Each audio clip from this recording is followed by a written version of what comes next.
नमस्कार मित्रांनो, स्वागत आहे तुमचं आपल्या चॅनलवर, ज्या चॅनलचं नाव आहे मुद्दा हक्काचा. मित्रांनो, श्री नामदेव शास्त्री म्हणजेच भगवान गडाचे महंत आहेत. आपण त्यांचे बरेचसे कीर्तन ऐकलेले आहेत. त्यांचे टीव्हीवर सुद्धा आपण कीर्तन रोज पाहत असतो. कीर्तन असतील, प्रवचन असतील, हे मोठे संत आहेत. आणि अशा मोठ्या संतांनी आज राजकारणासोबत बसून एक वक्तव्य केलेलं आहे. आणि त्या वक्तव्याचा बऱ्याच लोकांकडून निषेध होताना आपल्याला पाहायला मिळत आहे.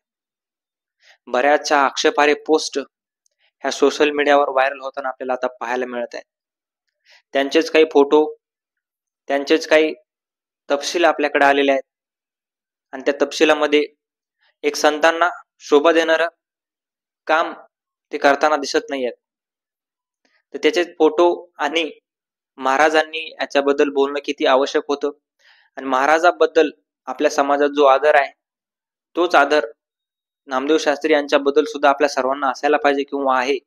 परंतु ते नेमकं हे आज काय म्हणले आणि त्यांचा आदर हा लोकांमध्ये कसा कमी होत गेलेला आहे, हेच तुम्हाला मी आजच्या या व्हिडिओमध्ये सांगणार आहे. तर मित्रांनो, चॅनलवर जर नवीन असाल तर चॅनलला सबस्क्राईब करून नक्की ठेवा, कारण अशाच वेगवेगळ्या माहितीपूर्ण व्हिडिओज आपल्या चॅनलवर येत राहत असतात. तर नमस्कार, मी रणजित. मित्रांनो, आपल्याला माहित आहे, संतोष देशमुख हत्या बीड प्रकरण हे संपूर्ण महाराष्ट्रात गाजलं. आणि ह्या प्रकरणामुळे परळीचे बरेचसे कारनामे आपण मीडियाद्वारे पाहिलेले आहेत. कशा प्रकारे राखेचा अवैध धंदा चालत होता, कशा प्रकारे परळीमध्ये गुंडगिरी, भाईगिरी किंवा बंदूक लावून लोक हिंडत होते, हे सगळे व्हिडिओ व्हायरल झाले. अशा माणसामध्ये किंवा अशा माणसाचे कार्यकर्ते, जो नेता आहे तो नेते म्हणजे धनंजय मुंडे. हे नेते धनंजय मुंडे आज नामदेव शास्त्री यांना भेटले किंवा यांची आज भेट घेतली. आणि ही भेट घेतली असताना नामदेव शास्त्री यांच्यासोबत जी चर्चा झाली आणि त्या चर्चानंतर नामदेव शास्त्री यांचं एक वक्तव्य आलं.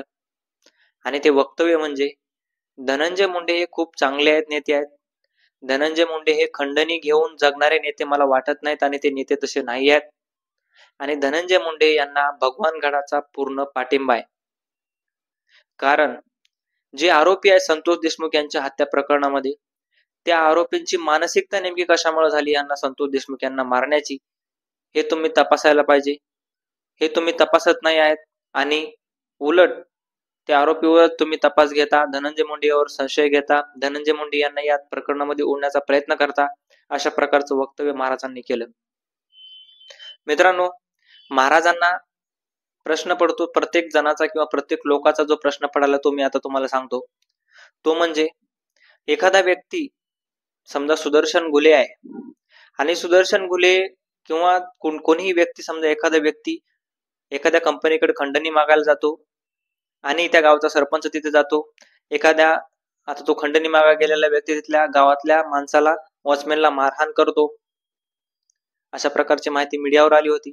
सरपंच संतोष देशमुख आहेत, ते जाऊन त्या माणसाला तिथं समजावून सांगतात. त्यांच्यासोबत थोडा वादविवाद होतो आणि त्या माणसावर 5-6 गुन्हे दाखल आहेत. जो माणूस खंडणी मागायला तिथं आलेला आहे, पैसे मागायला त्या कंपनीकडून आलेला आहे,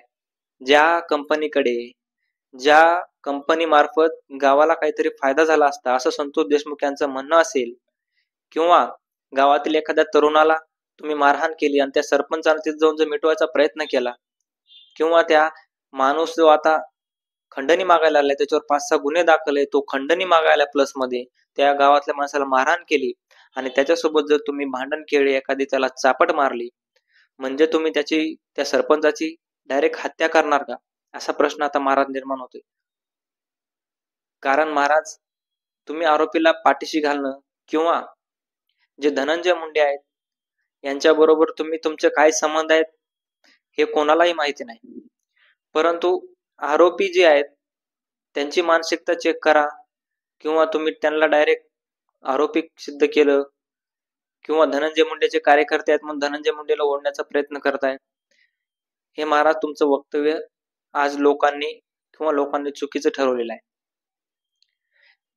महाराजांबद्दल आक्षेपार्ह खूप पोस्ट व्हायरल होत आहेत. त्याच्यामधली पोस्ट म्हणजे थंबनेल मध्ये आपण जे दाखवलं, त्या थंबनेलवर एक ग्लास हातात आहे महाराजांच्या साईडला काहीतरी काहीतरी दिसत आहे, खाण्यापिण्याचे पदार्थ दिसत आहेत. एक ग्लास आहे, त्या ग्लास मध्ये काहीतरी पदार्थ दिसत आहे. तो आपल्याला माहिती नाही नेमका काय आहे, परंतु तो दारू म्हणून प्रसिद्ध झालेला आहे. अशा प्रकारची पोस्ट व्हायरल होत आहे किंवा अशा प्रकारचा फोटो हा महाराजांचा व्हायरल होत आहे. मित्रांनो, हे महाराजांनी जे वक्तव्य केले ते कशामार्फत केले, किंवा जातीय द्वेष जो वाढलाय म्हणतायत महाराज.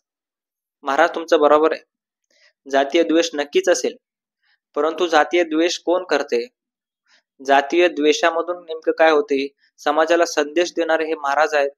आणि आज जर आरोपींना जर त्यांनी पाठीशी घातला असेल, किंवा आरोपीची जर मानसिकता चेक करा, तुम्ही आधी त्याचं भांडण झालं होतं त्यांच्यासोबत, त्या भांडणाचं नेमकं काही नाही तुम्हाला, आणि त्या आरोपीवर तुम्ही डायरेक्ट चौकशी लावली.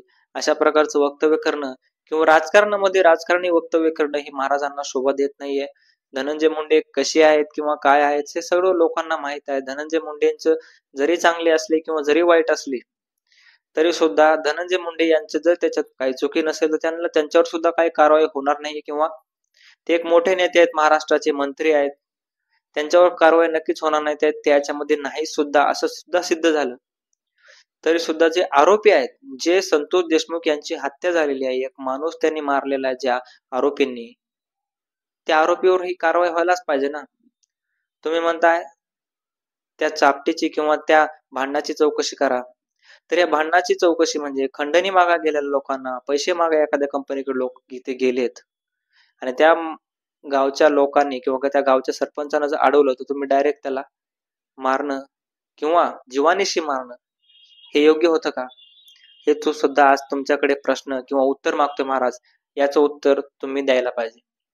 मित्रांनो, तुम्हाला काय वाटतं, हे महाराजांनी वक्तव्य केलेलं चुकीचं आहे का? आणि महाराजांनी याच्याबद्दल वक्तव्य करणं कितपत योग्य आहे? महाराज हे संत आहेत, त्यांना देवाच्या भूमिकेत आपण सामान्य लोक हे पाहत असतात.